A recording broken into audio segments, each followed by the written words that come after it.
আসসালামু আলাইকুম। জীবন যুদ্ধায় পরাজিত এক সৈনিক। দেখুন আমাদের পুরুষত্ব জীবনটা কত কষ্টের, আমাদের পুরুষত্ব জীবনটাই এইরকম। দেখুন এই বৃদ্ধটা যেহেতু অনেক বয়স হয়েছে তারপরেও কর্মযোগ্য রয়েছে, তার নিজের পায়ে স্বাবলম্বীভাবে এখনও দাঁড়িয়ে রয়েছে তার সংসার জীবনে। আসলে প্রত্যেকটা পুরুষত্ব জীবনই গাধার মতো, আমাদের গাধার মতো পরিশ্রম করতে হয়। এই যে সেই বৃদ্ধায়নের বাড়িটা, এখান থেকে সেই জিনিসটা তৈরি করে বানিয়ে বাংলাদেশের বিভিন্ন জেলাতে পৌঁছিয়ে দেয়।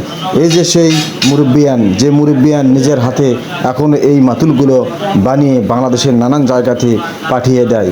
আসলে আমাদের কর্ম, আমরা যতদিন বাঁচব আমাদের যে নিজের শিক্ষা বা কর্ম, এই কর্মকে আঁকড়িয়ে ধরেই বাঁচার চেষ্টা করব সারা জীবন। আর প্রত্যেকটা মানুষ আমরা চাইব আমরা যেন হাতের কাজ শিখিয়ে রাখি। মাথা ওখানে মাথা কি লাগবে না? এই যে মাথায় যে দিয়ে রাখবি, হ্যাঁ ওটা ওটা এর ভেতরে কি ছাতার মতো দেবেন? ছাতার মতো দেবেন, মানে যে যেখান থেকে বসে থেকে কাজ করবি রোদ লাগবে না, আর রোদটা মিষ্টি হবে, অর্থাৎ তাপ সহনশীল।